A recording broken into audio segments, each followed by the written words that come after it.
Whip জারি করছে। আমরা তো কামারপুকুর যাচ্ছিলাম, ঘিরে রেখে দিয়েছে কিসের জন্য? এখানে সরকার বলেছে বন্ধ বিরোধী, উনি দাঁড়িয়ে কেন রেখেছেন? আমরা কামারপুকুর যাবো, আমাদের যেতে দেবে না কি জন্য? আমি সেই কথা বলার সঙ্গে সঙ্গে উনি বলছেন বাজার গরম করছে। আরে আমরা মানুষ, এখানে সরকারের বলেছে বন্ধ বিরোধী, বন্ধটা বেআইনি, উনি দাঁড়িয়ে থেকে প্রতিবাদ করাবেন? এর প্রতিবাদ করায় উনি আমাকে অ্যারেস্ট করতে করুন। উনি যদি বলেন যে সরকারি কাজ ওনার কাছে দাঁড়িয়ে থেকে বন্ধ প্রশ্রয় দেওয়াটা সরকারি কাজ, তাহলে এটা সরকারি কাজ। আর আমি যদি এটা লাইন ছিল বলে অন্যায় করে থাকি, অন্যায় করেছি। আমার নাম সঞ্জয় খান, আমি বনভূমি কর্মচারী।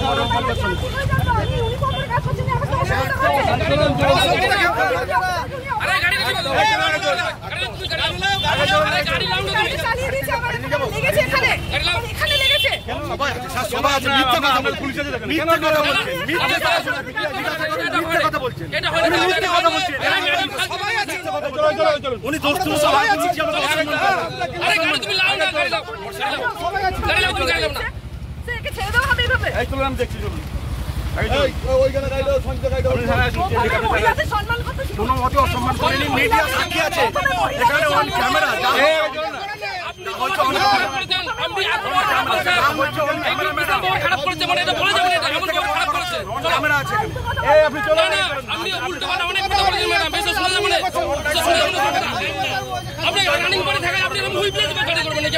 অন্যায় করি না আমি কোনোদিন।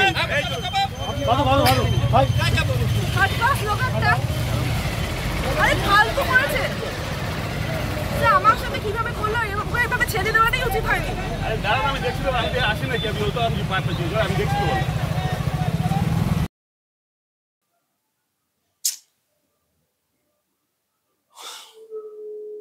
দর্শক কি বলবেন, সাধারণ কোনো মহিলা নন, পুলিশের মহিলা পুলিশ, তিনি অসহায়। একজন মহিলা পুলিশও অসহায় তৃণমূল কংগ্রেসের নেতার কাছে। তিনি শিকার হয়েছেন, ওনাকে ধাক্কা মেরে বাইক চালিয়ে চলে যাচ্ছিলেন ওই নেতা এবং সেই সঙ্গে মিসবিহেভ করেছেন। উনি আটকে ছিলেন, আটকে আইন মোতাবেক একটা ব্যবস্থা নেওয়ার চেষ্টা করেছিলেন, কিন্তু পুলিশেরই আরো একজন এসে অফিসার ওনাকে ছেড়ে দিলেন। আর সেটা দেখে মহিলা পুলিশ কার্যত অসহায় হয়ে বললেন, স্যার ওনাকে ছেড়ে দিলেন, ছেড়ে দেওয়াটা উচিত হয়নি, আমার সঙ্গে যে বিহেভ করেছেন ওই নেতা, ছেড়ে দেওয়াটা উচিত হয়নি। তখন এই অফিসার ওই মহিলা পুলিশকেই আবার কিছু বলছিলেন, বোঝানোর চেষ্টা করছিলেন, কিন্তু নেতার বিরুদ্ধে কোনো ব্যবস্থা নিলেন না। সত্যি সত্যি উনি ছেড়ে দিলেন। এই হচ্ছে দর্শক অবস্থা। তার মানে তৃণমূল কংগ্রেসের কাছে পুলিশের একটা অংশ কার্যত সারেন্ডার করে দিয়েছে, এবং সেখানে যদি তাদের একজন মহিলা পুলিশও আক্রান্ত হয়ে থাকেন, তার বিরুদ্ধেও কোনো ব্যবস্থা নেওয়ার ক্ষমতা নেই। সেই নেতাকে পুলিশ ছেড়ে দেওয়ার ব্যবস্থা করেন। এই হচ্ছে রাজ্যের অবস্থা। আমি জানি না যদি আগামী দিনে কোনো মহিলা পুলিশকে তৃণমূল কংগ্রেসের কেউ যদি খুব খারাপ কাজ করে দিয়েও থাকে, মানে রেপ, হ্যাঁ শুনতে খারাপ কিন্তু বলতে বাধ্য, রেপ, আমার মনে হয় না সেই ক্ষেত্রেও তৃণমূল কংগ্রেসের ওই নেতার বিরুদ্ধে যদি আবার তার প্রভাব বেশি থাকে, পুলিশ কোনো ব্যবস্থা নিতে পারবে বলে। পুলিশ নিজেদেরকে এতটাই খেলো করে দিচ্ছে শাসক দলের কাছে। আমি জানি না আগামী দিনে যারা রয়েছেন পুলিশে, মহিলা পুলিশ, যদি তারাও নির্যাতনের শিকার হয়ে থাকেন, আমার মনে হয় তারাও বিচার পাবেন না, যেমন বিচারটা পেলেন না এই পুলিশের, এই মহিলা পুলিশ। এটা হচ্ছে আমাদের ওখানের আরামবাগ মহকুমার গোঘাট এলাকার ভিডিও। তৃণমূল কংগ্রেসের নেতা যেটা উনি বললেন, উনি নাকি আবার বনভূমির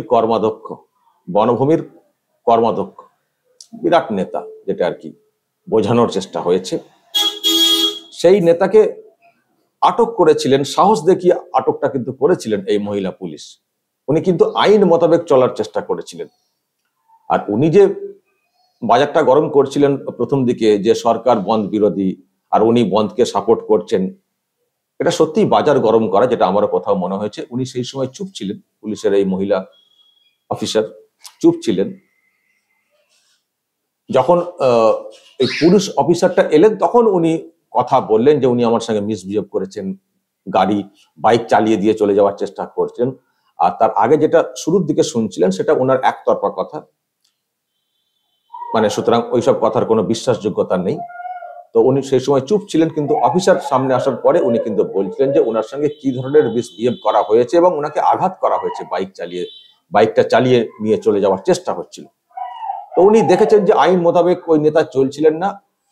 আমি তো বলবো, আমি কর্নিশ জানাবো, আমি পুলিশের সবাইকে তো খারাপ বলি না, আপনারা তো শুনেছেন পুলিশের কেউ কেউ আছেন যে আইন মেনে চলবো, আইন মেনে ব্যবস্থা নেব। তো আমার যেটা কোথাও মনে হয়েছে এই মহিলা পুলিশ সেই চেষ্টাই করেছিলেন যে আপনি যত বড়ই নেতা হন না কেন, আপনি বেআইনি কাজ করেছেন, আপনি পুলিশের কাজে বাধা দিয়েছেন, বা আরো হয়তো কিছু দেখেছেন, সব ভিডিও তো আসেনি সামনে, যে মিসবিহেভের বিষয়টা এবং মহিলা পুলিশের সঙ্গে যে আচরণটা, এটা শেষের দিকে শুনলেন যে কিভাবে ব্যবহার করতে হয় শিখবেন। যখন পুলিশ অফিসারটা এলেন তখন তো ভদ্র সেজে গেলেন তৃণমূল কংগ্রেসের ওই নেতা। তো তার আগে এখন কি করেছেন সেটা আমাদের পক্ষে সবটা জানা সম্ভব নয়, যেহেতু ভিডিও আসেনি। কিন্তু মহিলা পুলিশ যেভাবে ব্যাখ্যা করেছেন তাতে এটুকু পরিষ্কার সত্যি খুব মিসবিহেভ করেছেন। আর সেই জন্য উনি যত বড়ই নেতা হন না কেন, উনি ব্যবস্থা নেওয়ার চেষ্টা করেছিলেন, ওনাকে আটক করেছিলেন। কিন্তু উনি অসহায় হয়ে গেলেন যখন একজন পুলিশ অফিসার এসে মহিলা পুলিশের কথাকে গুরুত্ব না দিয়ে নেতাকে ছেড়ে দিলেন। তাতে উনি কিন্তু অসহায় হয়ে পড়লেন এবং বললেন এটা কিন্তু উচিত হয়নি। উনি আর কি বলবেন, ওনার উপরের অফিসার, বেশি তো কিছু বলতে পারবেন না, শুধু এটুকুই বললেন, স্যার এটা কিন্তু উচিত হয়নি। কিন্তু কি আর উচিত অনুচিত, পুলিশ অন্য জায়গার কোনো ব্যাপার আছে, হয়তো মাসোয়ারা কিছু থাকতেও পারে বা অন্য কোনো চাপ থাকতে পারে, সেই জন্য নেতাদের বিরুদ্ধে কোনো ব্যবস্থা নেওয়া যাবে না। তাতে যদি আমাদের ঘরের মেয়েরা বা আমাদের মহিলা পুলিশ যদি একটু অত্যাচারের শিকার হয়ে যান তো কি হয়েছে, যদি একটু শ্লীলতাহানির শিকার হয়ে যান তো কি হয়েছে, যদি একটু রেপ হয়ে যায় তো কি হয়েছে, ও ডাক্তার দেখিয়ে ভালো করে নেব। নেতাদের বিরুদ্ধে কোনো ব্যবস্থা নেওয়া যাবে না, নেতাদেরকে আটক করা যাবে না, নেতাদেরকে গ্রেফতার করা যাবে না। এই হচ্ছে পুলিশের একটা অংশের অবস্থা। দর্শক, এবার তাহলে বুঝুন রাজ্যের সাধারণ মহিলা যারা, সাধারণ মানুষ যারা, তাদের তাহলে কি হাল, এবং তাদের ক্ষেত্রে কেন শাসক দলের নেতারা এত অত্যাচারটা করে, সাহস থেকে পায়। যখন তারা দেখছেন বা দেখছে যে মহিলা পুলিশকে আক্রান্ত করেও, মহিলা পুলিশকে ধাক্কা দিয়েও, মহিলা পুলিশের বিরুদ্ধে মিসবিহেভ করেও যখন ছাড় পাওয়া যায়, তখন সাধারণ কোনো একজন মহিলা, আবার যদি হন উল্টো দিকের কেউ নেত্রী, তাহলে তার উপরে নির্যাতন করা, তাকে ধর্ষণ করা, শ্লীলতাহানি করা, তো সমস্যা কোথায়? তো পুলিশ আছেন না, তদন্ত তো করবে পুলিশ। সুতরাং তো পুলিশ আছে, পুলিশ তো ছেড়ে দেবে। দিদির পুলিশ তো, দিদি তো আবার উপরে বসে রয়েছে। আর দিদিরও লজ্জা, পুলিশ মন্ত্রী, আপনি তো পুলিশ মন্ত্রী, দেখুন আপনার পুলিশকে কিভাবে হেনস্থার শিকার হতে হচ্ছে। আপনি দেখুন আপনার পুলিশকে কি হারে শিকার হতে হচ্ছে, এবং তারপরেও আপনি বা আপনার উপরতলার পুলিশ কোনো ব্যবস্থা নিতে পারছে না। দেখুন, আপনি দেখুন। আর আমি গতকালকে ওই যে আরেকজন পুলিশ নেতা খুব ইদানিংকালে খুব ছটফট মানে খুব ফটফট করছেন, ফটফট করছেন, সুপ্রতিম সরকার, আইপিএস, এডিজি আইন শৃঙ্খলা দক্ষিণবঙ্গ। জানি না ওনার পরবর্তী মানে ওনার পরেই হবে কিনা বা আরো পরে, মানে ওনার আবার মানে রাজ্য পুলিশের প্রধান হওয়ার খুব ইচ্ছে জেগেছে কিনা, ডিজি হওয়ার ইচ্ছে জেগেছে কিনা, কারণ উনি এত শাসক দলের হয়ে গুণ গাইছেন। ওই টার্গেটে এগোচ্ছেন কিনা কে জানে, নাকি অন্য কোনো ভাবে কিছু টার্গেট আছে, বলতে পারবো না। আমি তাকে বলছি দেখছেন গতকাল একটা কর্মসূচির ডাক দেওয়া হয়েছিল, সেটা নিয়ে তো অনেক কথা বলেছেন, এবং আজকে একটা মানে পলিটিক্যাল পার্টির বন্ধ কর্মসূচি পালিত হচ্ছে বিজেপির, সেটা নিয়েও গতকালকে আপনি অনেক কথা বলেছেন। বেআইনি অমক তমক আইন শৃঙ্খলা অর্ডার কত কি দেখিয়েছেন, কোর্টের অর্ডার কত কি দেখিয়েছেন, অনেক আপনি শাসক দলের হয়ে বলছেন। কুণাল ঘোষকেও ছাপিয়ে যাচ্ছেন, যা দেখতে পাচ্ছি আপনার বক্তব্য। কিন্তু সে যাই হোক, আপনি বলছেন আপনার কোনো টার্গেট বা উদ্দেশ্য রয়েছে, কিন্তু এটা কি দেখছেন? এটা কি দেখছেন? নাকি বলবেন ঠিক করেছে, নাকি বলবেন যে তৃণমূলের ওই নেতা ঠিক করেছে? কেন বন্ধের বিরুদ্ধে, মানে কেন বন্ধের ব্যাপারে উনি সমর্থন করবেন? যদিও ওটা নেতার কথা আমার মনে হয় না কোনো পুলিশ বন্ধের সমর্থনে ওইভাবে ডিরেক্টলি করবেন বলে। আইন মেনে যা হওয়ার হয়তো সেটা উনি করছিলেন, কিন্তু এটা হচ্ছে চাপিয়ে দেওয়া কথা, এটা হচ্ছে চাপিয়ে দেওয়া কথা আমার যেটা কোথাও মনে হচ্ছে। আর উনি যদি আইন মেনে যেটা করণীয় সেটা করে থাকেন, করেছেন, বন্ধের পক্ষে বিপক্ষে যাই হোক না কারো, যদি আইন মেনে কিছু করে থাকেন, করেছেন। তো তাতে যে ঝালটা লেগেছে তৃণমূল কংগ্রেসের এই নেতার, তো উনি একেবারে গাড়ি চাপা দিয়ে চলে যাওয়ার চেষ্টা করছিলেন, যেটা পরিষ্কার আমরা বুঝতে পারছি। তো আমি যেটা বলতে চাই, আইপিএস সুপ্রতিম সরকারকে, আপনি কি দেখছেন আপনার পুলিশের, মহিলা পুলিশের কি অবস্থা? আপনি তো কালকে বলেছেন যে মানে যা হয়েছে সব ভিডিও ছবি রিলিজ করে সব ধরা হবে, কে কি করেছে, কোথা থেকে কি করেছে, এবং কিছু ছবি আপনারা দেখছি পাবলিশ করেছেন। চিনতে পারছেন? একটু বলুন, পরিচয় ধরতে যাব, এটা আর কি বোঝানোর চেষ্টা। ধরপাকড় হয়তো করছেন। আচ্ছা, এই যে সব ভিডিও সামনে আসছে আপনাদের মহিলা পুলিশকে আক্রমণের বিষয়টা, নেতাদের ছবি জল করে দেখা যাচ্ছে, ব্যবস্থা নেবেন? নিয়েছেন আর বলবো না, আপনি নেননি, নেবেন না, আমি কথা বলার পরে বলছি, আপনাকে প্রশ্ন করছি, নেবেন? আপনার মহিলা পুলিশকে যে নির্যাতন করা হয়েছে, মহিলা পুলিশ নিজে বলছেন এবং নিজে যে কতটা অসহায় সেটাও ব্যক্ত করছেন, যে একে ছেড়ে দিলেন স্যার, এটা উচিত হয়নি। তো যিনি ছেড়ে দিলেন তার বিরুদ্ধে এবং নেতার বিরুদ্ধে ব্যবস্থা নেবেন সুপ্রতিম সরকার? নেবেন না, আপনি নিতে পারবেন না, আপনার সেই দমটা নেই, আপনার সেই দমটা নেই সুপ্রতিম সরকার। আপনার বিরুদ্ধে আমি জোর গলায় কথা বলবো। আপনি অত্যন্ত চালাক অফিসার।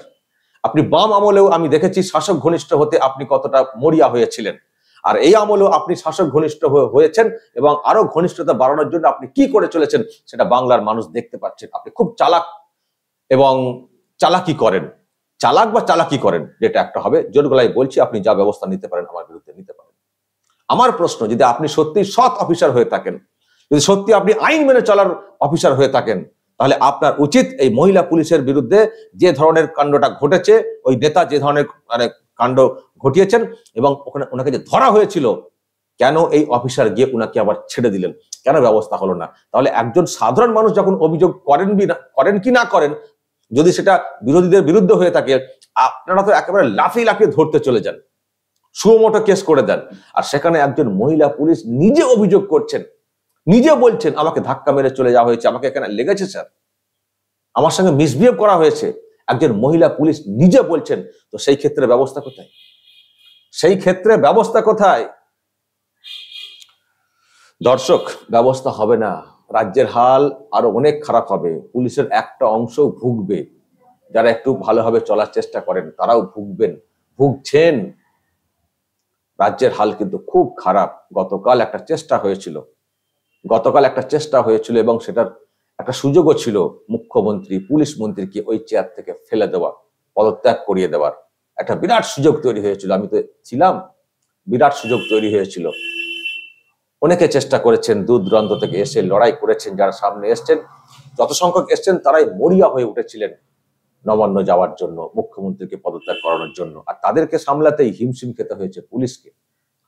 ফলে যদি একটু বড় সংখ্যায় লোকজন আসতেন এবং কলকাতার লোকেরাও যদি নামতে পারতেন, আমি ধরছি যে দূরের লোকেরা আটকে গেছেন রাস্তাতে, ট্রেন বাস সামনে আটকে দেওয়া হয়েছে, কিন্তু হাওড়া কলকাতার লোকেরাও যদি একটু বের হতেন, কালকে যে সুযোগটা ছিল, আমার মনে হয়, আমি কালকেই বলেছি যে কালকেই নবান্নটা দখল হতো এবং মুখ্যমন্ত্রীকে পদ থেকে সরানো সম্ভব হতো।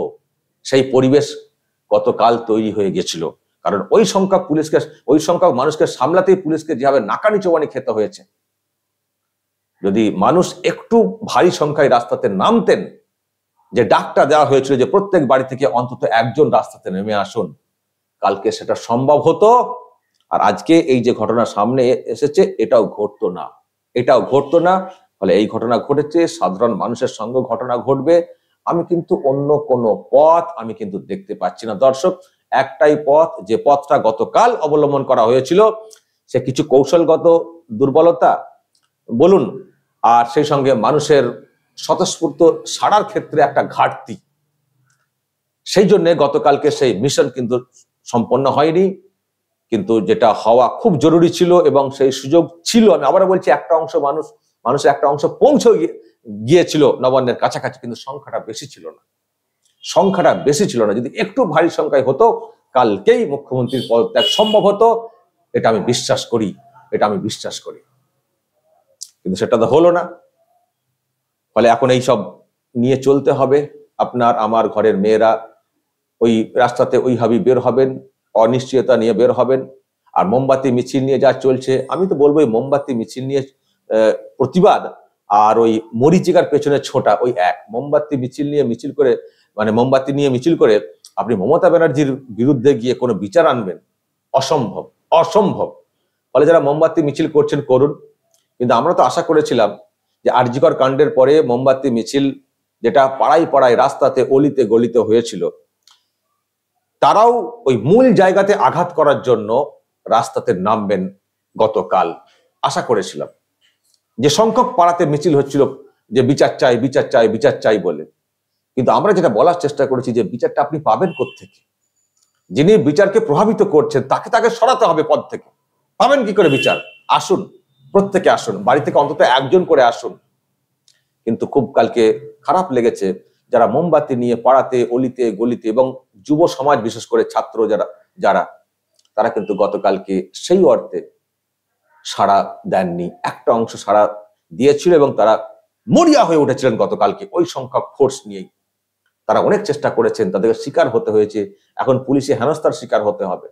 কিন্তু আমি কুর্নিশ জানাবো তাদের জন্য, তারা এসছিলেন, চেষ্টা করে গেছেন শেষ পর্যন্ত, সন্ধ্যা পর্যন্ত তারা চেষ্টা করে গেছেন। তারা পেরে উঠলেন না, কারণ সংখ্যাটা তুলনায় কম ছিল, পুলিশ দমন করে ফেলেছে। যদি ওই যারা রাস্তাতে অলিতে গলিতে মিছিল করছিলেন যদি আসতেন, নামতেন, দেখতেন কাল থেকেই রাজ্যের হালটা পরিবর্তন কিভাবে শুরু হয়ে যেত দেখতেন। কিন্তু সেটা করলেন না, আসলেন না। জানি না কি ভেবেছিলেন, কি ভয় পেয়েছিলেন, লাশ পড়ে যাবে, পুলিশ ভয় দেখেছিল, সেই জন্যই আপনারা এলেন না কিনা জানি না। আর কিছু সংগঠনও মিসগাইড করেছিল, ওটা ওদের মিছিল, তাদের মিছিল, যাবেন না, সেটা শুনে হয়তো আপনারা অনেকে নামলেন না। কিন্তু এটা ভাবলেন না যে ডাকটা কিন্তু জেনুইন, কে ডেকেছেন সেটা বড় কথা না। এবং গতকালকে দেখেছেন কোনো পলিটিক্যাল কোনো ব্যানার ছিল না, কোনো পতাকা ছিল না, জাতীয় পতাকা ছিল। কিন্তু ডাকে আপনারা সাড়া দিলেন না।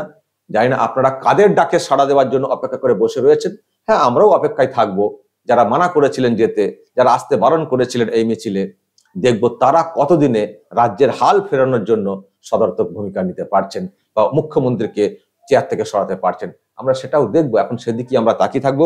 গতকাল একটা বিরাট চেষ্টা হয়েছিল, চেষ্টা আমি নিজেও করেছিলাম, সেটা বলতে কোনো দ্বিধা নেই, কিন্তু আমরা সেটা করতে পারিনি। আন্দোলন ঠিক হয়েছে, পলিটিক্যাল প্রোগ্রামের যেমন সব হয় নবান্ন অভিযান, সেই রকম প্রোগ্রাম হয়ে গেছে। প্রোগ্রাম ফ্লপ ওই সেন্সে না, কিন্তু আমাদের তো ওটা ছিল না যে আসবো, কিছু মিডিয়া কাভারেজ হবে, ওই ঢিল ছোঁয়াছুড়ি হবে, সারাদিন মিডিয়া খবর করবে, শেষে বলবো বিরাট কিছু হয়েছে। এটা তো আমাদের ব্যাপার না, আমরা তো ওটা চাইনি। আমাদের লক্ষ্য তো একটাই ছিল, দফা দাবিতে একটাই ছিল, মমতা ব্যানার্জির পদত্যাগ। সেটা আমরা করতে পারিনি, সেই জন্য কত একটা খারাপ লাগার জায়গা আছে, অবশ্যই খারাপ লাগার জায়গা আছে। এবং সেই সঙ্গে কালকে বাংলার মানুষকেও চিনলাম, অনেকটা চিনলাম, যে তারা এখনো ওই যতক্ষণ না নিজের বাড়ির মেয়েটা রেপ হয়ে যাচ্ছে বা বাড়িতে ধাক্কা দিয়ে যতক্ষণ না লুটপাটটা শুরু করে ফেলছে, ততক্ষণ পর্যন্ত আমার মনে হয় তারা কেউ রাস্তাতে নামতে চাইবেন না। যারাই নামার ডাক দেবেন, ওই কেমন হচ্ছে দেখবো, দুপুরে মাংস ভাত বা মাছ ভাত খেয়ে টিভিটা খুলে দেখবো কেমন হচ্ছে লড়াইটা, দেখি। আমি কিন্তু সেফ জোনে থাকবো। যদি এই মানসিকতা নিয়ে থাকেন বাঙালি, আর শাসকের যা মন মানসিকতা আর আদালত এজেন্সির যা হালচাল, তাতে করে আর যাই হোক মমতা ব্যানার্জিকে সহজে সরাতে পারবেন না, এটা পরিষ্কার। যদি আন্দোলন ঠিক জায়গাতে না হয়, ওই দিনরাত এপাড়া সেপাড়া, এগলি সেগলি, এ ব্যানার সেই ব্যানার, উই ওয়ান্ট জাস্টিস বলে লম্বা মিছিল দেখালাম, সন্ধ্যাবেলা বেরিয়ে কিছু লাভ হবে না। আমি এইসবের মধ্যে কোনো সমাধান দেখতে পাচ্ছি না। আবারও বলছি শেষে, গতকালকের পথটাই সঠিক পথ ছিল, ওই পথেই সমাধান আসবে। আদারওয়াইজ কোর্ট, ভোট, মোমবাতি মিছিল, এইসবে রাজ্যের মানুষ বিচার পাবেন না, বিচার পেতে পারেন না, বা ওই পেতে গেলে এখন অনন্তকাল অপেক্ষা করতে হবে। দর্শক বলবেন যা বলার, কমেন্ট বক্সে নজর রাখবেন আরামবাগ টিভিতে।